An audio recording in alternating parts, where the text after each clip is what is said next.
तो चलिए, जय हिंद। आज हमारा नया टॉपिक होने वाला है जिसे आप प्रतिशत यानी परसेंटेज भी बोलते हो। देखिए, प्रतिशत का मतलब क्या होता है। प्रतिशत का मतलब 100 होता है। जैसे मैंने लिख दिया 1%। 1% को अगर मैं फ्रैक्शन में बदलूँ तो इस परसेंट की जगह क्या हो जाएगा, एक तो रहेगा ही, ये नीचे 100 आ जाएगा। 2% को मैं कैसे लिख सकता हूँ, परसेंट को हटाओ, नीचे 100 लिखो, 200। ठीक है।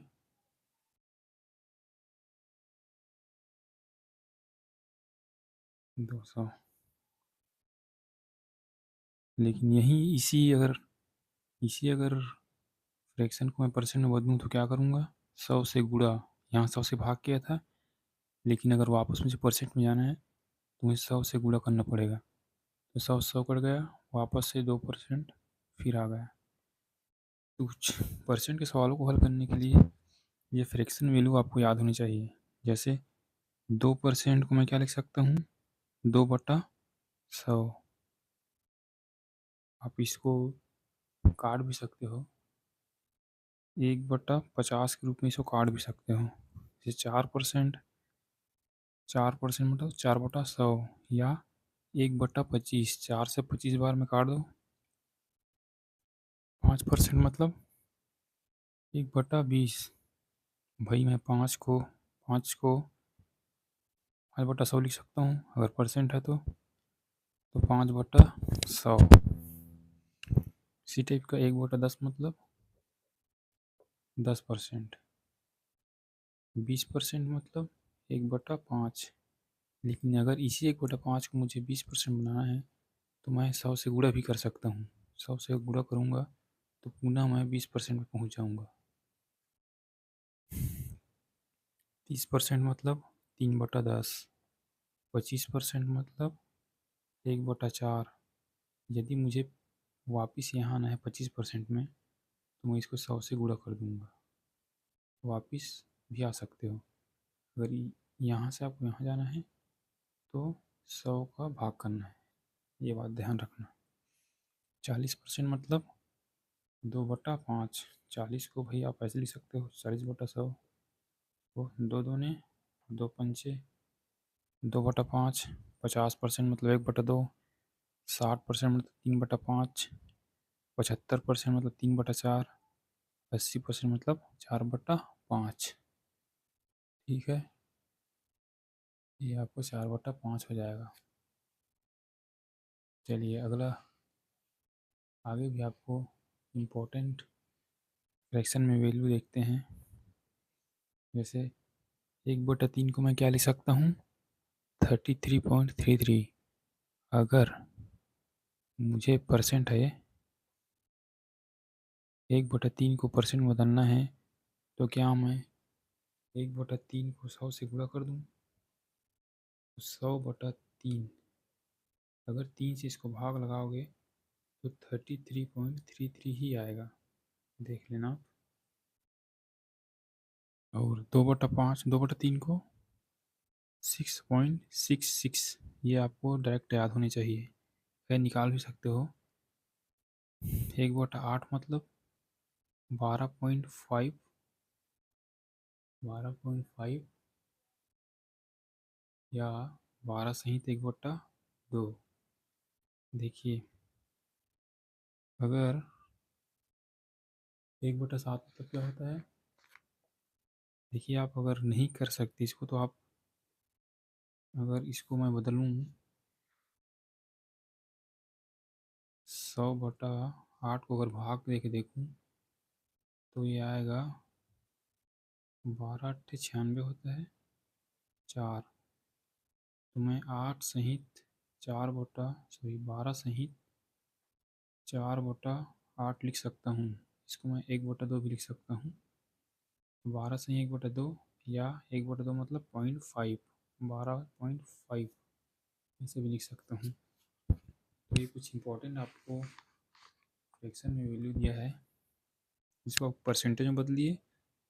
ये परसेंटेज में है सब। 1/7 मतलब 14 से 2/7 या 14.28।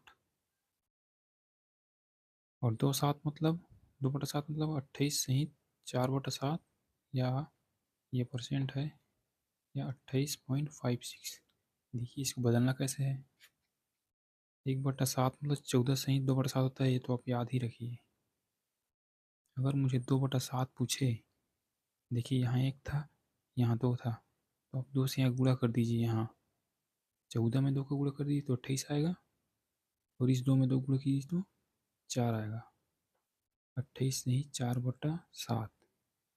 और यदि संख्या में पूछे तो 14.28 था ना, इसको 2 से गुणा करोगे तो 28.56 आएगा।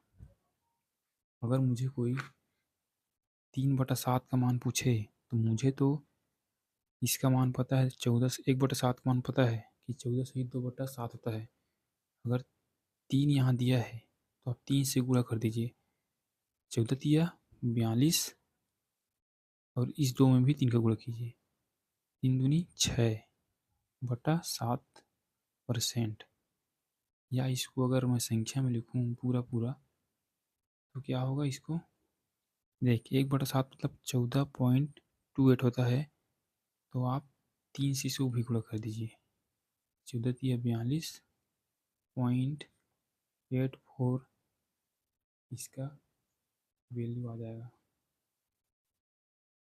ओके, अब देखते हैं आगे। 1/9 मतलब 1/9 मतलब 11 सही 1/9 होता है। या मैं संख्या में लिखूँ पॉइंटों में, तो 11.11%। ये आप याद रखिए। अगर 2/9 पूछे तो मैं क्या करूँ, सीधा 11 में 2 गुणा 22, और इस 1 में 2 को गुणा तो 2/9%। या यहाँ 11.11 से 2 में गुणा करिए। अगर 2 से मैं इसमें गुणा करूँ तो 22.22%।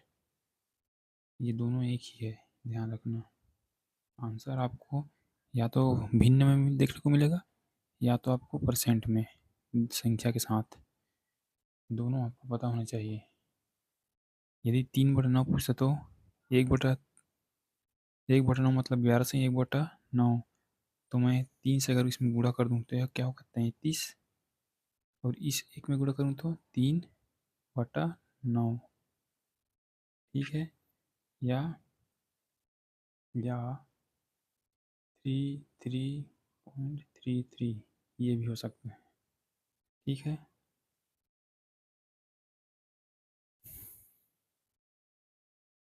और अगला देख लेते हैं। 1/11 मतलब 9 सहित 1/11 और परसेंट है, और 9.09। अगर पूरा पूरा मान निकालूँ तो अब 2/11 पूछे तो इसमें 2 का गुणा तो 18 सहित 2/11, या इसमें 2 का गुणा कर दीजिए 18.18। अब 3/11 का मान आप बताइए कि क्या होगा। चलिए अगली वीडियो में हम लोग सवालों के साथ अगली वीडियो बनाएंगे, और मिलते हैं अगले वीडियो में। ये फिर पूरा वैल्यू आपको याद होनी चाहिए, तभी सवाल आपको लिए आसान होगा, नहीं तो मुश्किल हो जाएगा। चलिए मिलते हैं अगले वीडियो में, तब तक के लिए धन्यवाद।